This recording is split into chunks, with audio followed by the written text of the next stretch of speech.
Yes, I've got a question about God and our relation with Him. With God and our relation with Him. With God, okay. Sure, that's a good question.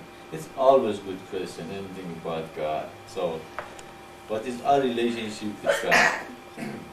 Does anybody knows what's our relationship with God here in the mission? What do you think our relationship with God is?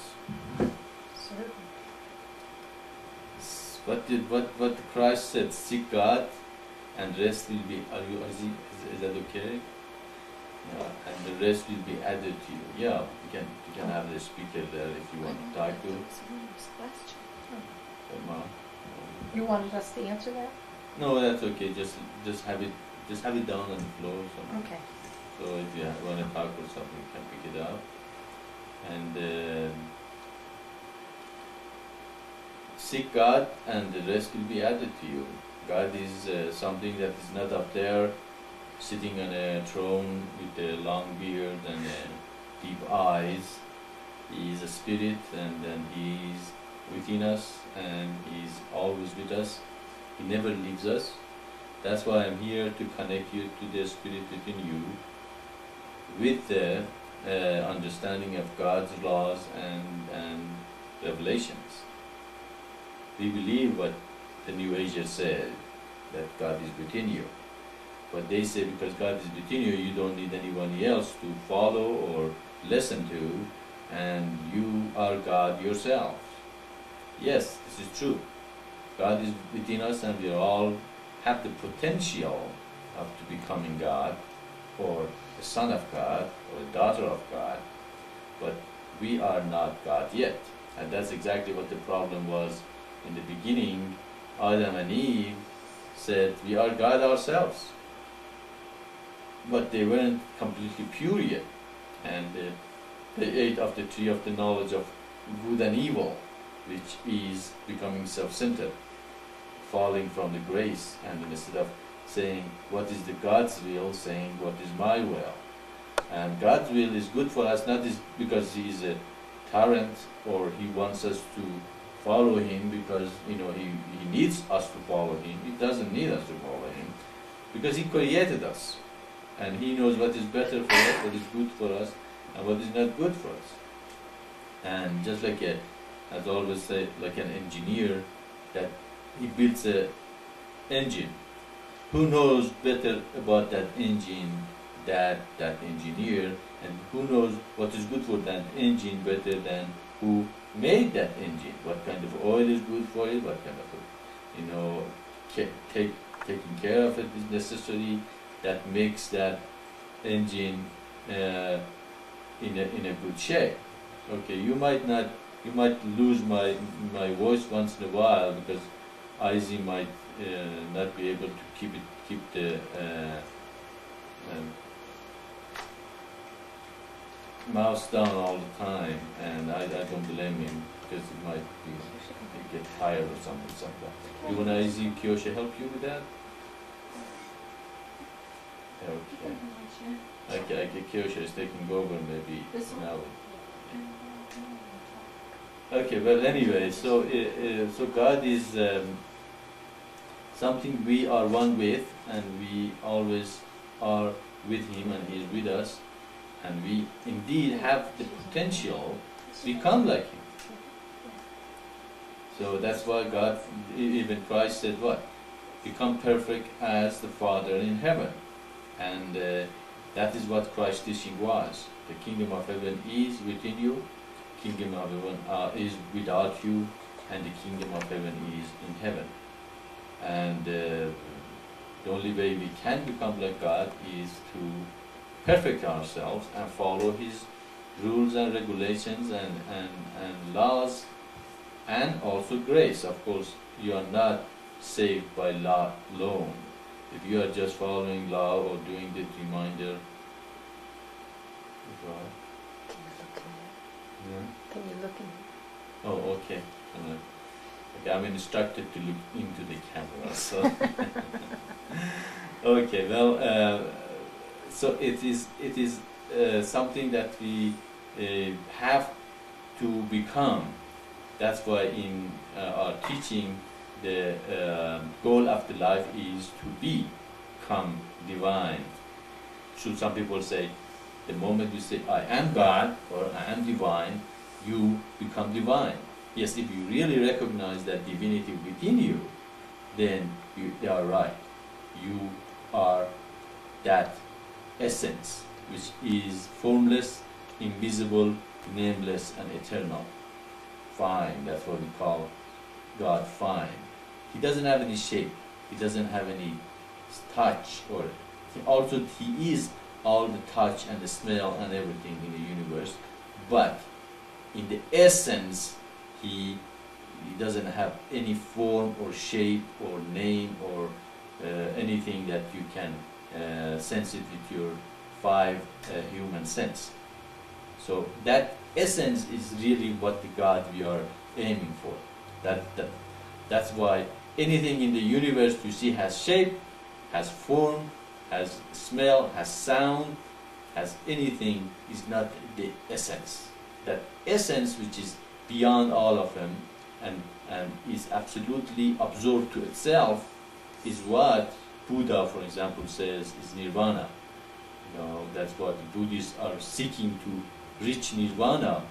Nirvana really doesn't have any shape or smell or sound or anything. That ultimate state of God is what we have to aim. So anything else is a trap. If you're believing in angels and you're desiring an angel come and help you and become your guardian angel, if you're following a guru or a avatar or anything that makes a little dust in his hand or blesses you and you think, oh, I have to follow this person or that person, or if he comes and say the most beautiful thing and tell you, you can do whatever you want, it's okay. These are all traps. Or even if you astral projecting and going and seeing wonderful, masters and images and having the highest experience with any person, any being, anything that has shape, form, still that is a trap. The ultimate achievement is formless, invisible, nameless, and eternal. And even if you get attached to me, my body and my physical form, that's why I was resisting to put my picture in internet. Of course, people in internet keep telling me, no, you're afraid to put your picture in or something, or you're trying to hide something. You have a leprosy or that you're afraid to do that. That's not the reason. That wasn't the reason. The reason is it doesn't matter. It's not important. The important is to realize essence, to recognize the essence within you. It doesn't mean you have to, completely disregard me and be nasty to me. No, that's not good either. But in a sense, know that I am just a representative of God, and actually I confirm the existence of God. Why and how? Because he said such a person with such a revelation will come. Now, it's here. What do you think? Do you think God exists? God exists because he said he's going to do this, he did it. I'm going to maybe in 100 years, this body won't be here. But would this teaching be here? Yes, the teaching will be here, and nobody else is going to come after me and say, Maitreya sent me and give me this vision, I am his representative, or even my disciple. They are just have to teach what we teach here and bring humanity to this realization there is only one God, one humanity, and all this revelation have come from him. And so with knowing this kind of a God, you absolutely go beyond any forms, names, sights, any form of manifestation to something is absolutely have no form, no manifestation, no physical body or anything, and you go beyond all the traps that you can see. Millions of people have fallen. They are attached to their guru, they're attached to their master, they're attached to ethereal beings. They are attached to the name of a person, and they're attached to, the Messiah or anything. Of course, that's true. Christ said, "No one goes to the Father but through me." But what does that mean? You mean you go through his physical body? No, you go through his words. You go through what he taught us. If we understand what he taught us and we follow them, we go to the Father. So this is the same thing for Prophet Muhammad. It's the same thing for Moses. It's the same thing for Abraham. They say the same thing. They say we surrender to God. Bring God to your life in the highest level. Make Him the first being in your life, and follow His laws and become perfect. And why Moses would stone people who take the name of the Lord in vain, because he wanted to be perfect. He didn't want to take the name of God in vain. They wanted them to become perfect. They wanted them to realize God and bring God to their lives. So if we follow those words, his words, would we reach God? Yes. So Moses was the way, the truth, and no one would go to the Father through him. Was Christ the same? Yes, he said the same thing. If your eyes defile you, what did he say? You take it, plug it out and throw it away. Your hands defile you, cut it off. Why? Does it really he meant to physically cut it off, or he meant to clean up your eyes, to clean up your hand, to clean up your consciousness? Okay. If you do that, then where do you go? You go to God, because that's how God is. God is perfect. God is pure, and that's how we become. You can't just become pure by believing such a person is a good person, or from God. Okay. You haven't done anything. Maybe he makes you yourself to be a little more aware of your imperfection, and you become more willing to become perfect. But really, it is you who have to decide that, yes, I'm going to dedicate my life to God. Now, how am I going to become one with God? How am I going to dedicate myself to God? I have to go to the words of God. That's why He sends His word through His prophets. That's why the prophets come here. God is a spirit. God cannot just come and talk to every person, even if He wants it. Not every person is pure enough to hear Him, and you might hear Him a little bit, and then your ego comes in and you distort what God said. That's why He has chosen prophets, and when He chooses a prophet, that prophet cannot lie. That's why they cannot just simply lie, and that is why God chooses them and He cleanses them. And if you study the life of all the prophets, you will see that all of them go through a period of intense purification. Although he is already in a very high consciousness, and God chooses him many times and know him, but even in his lifetime they become very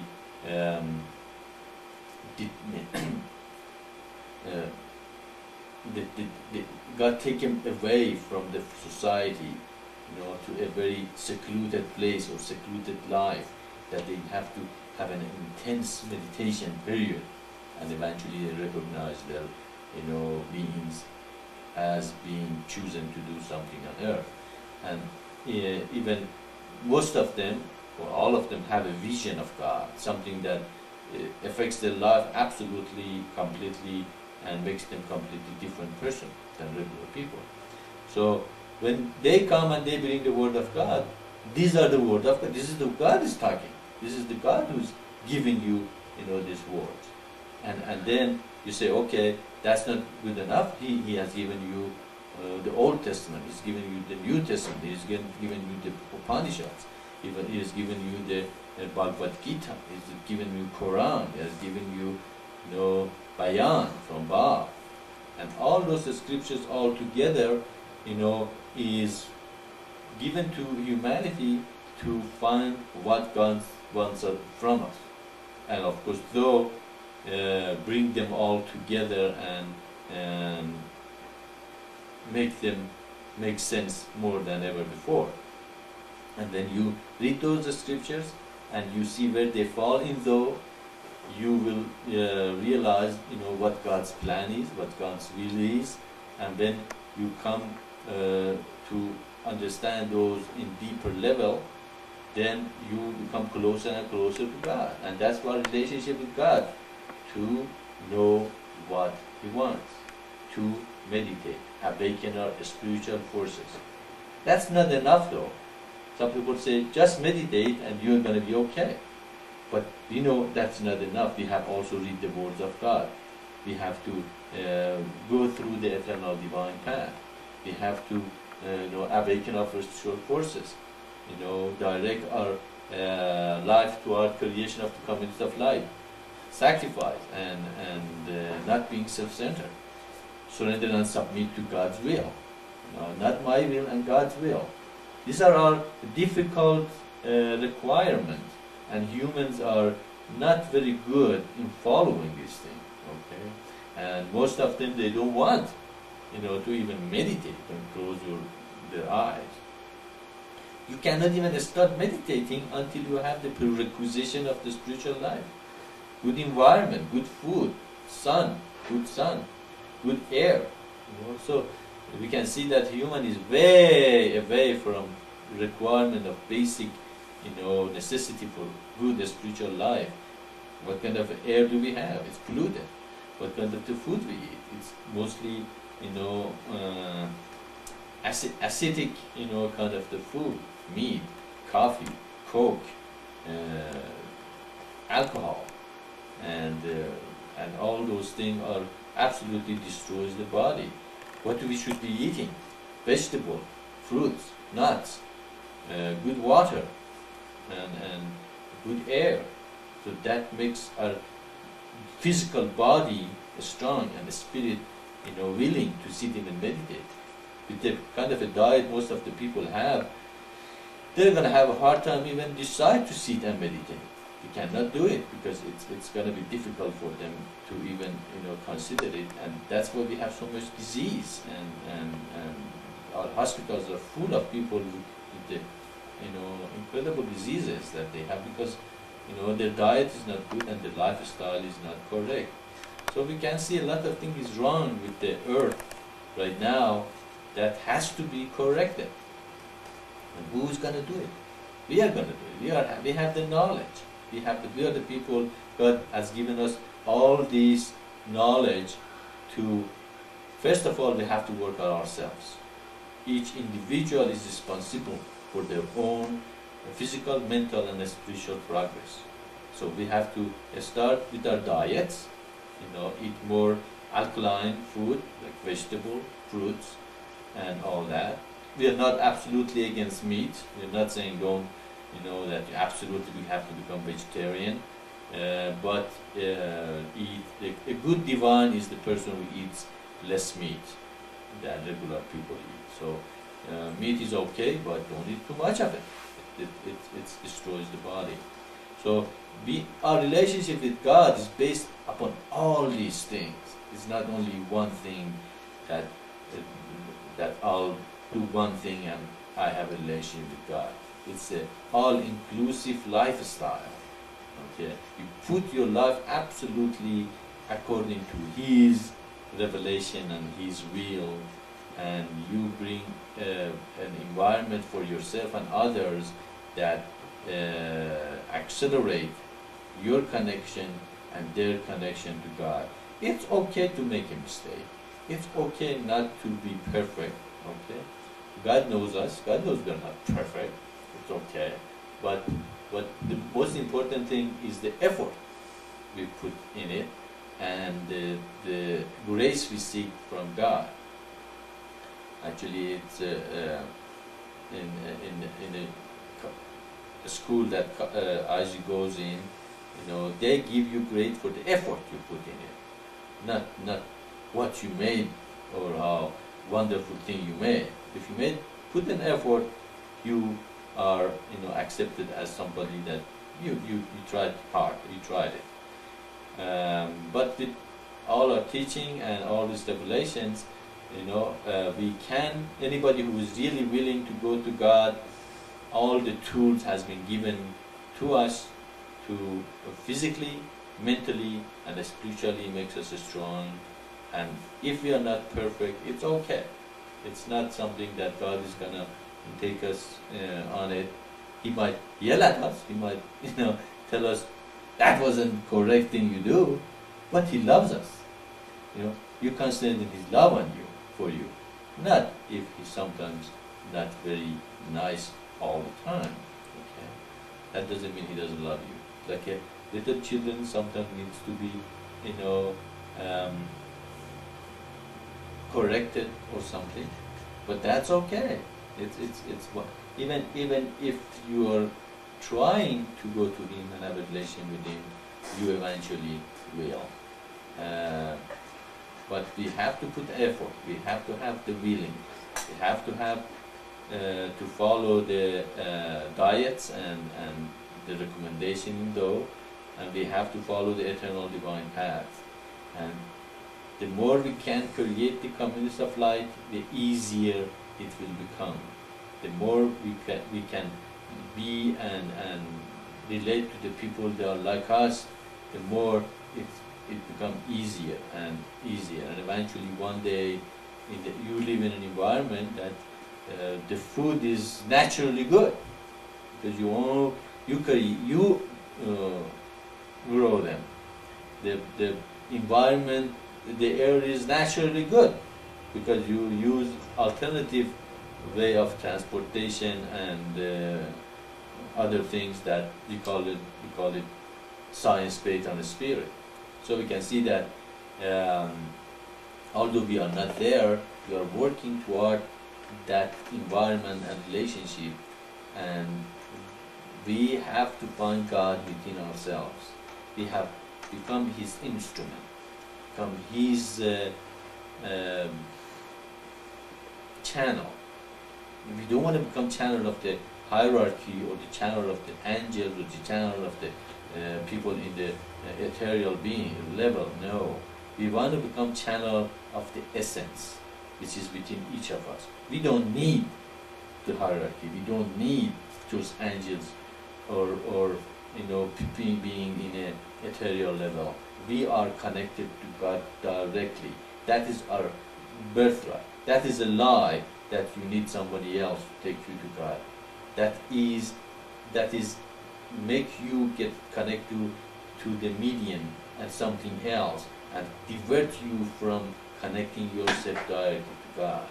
So that is the thing we have all to realize, that God is within us and we can go there, but the prophets have come and told us the way to do it.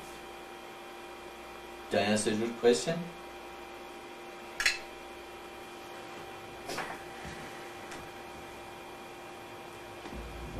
Yes.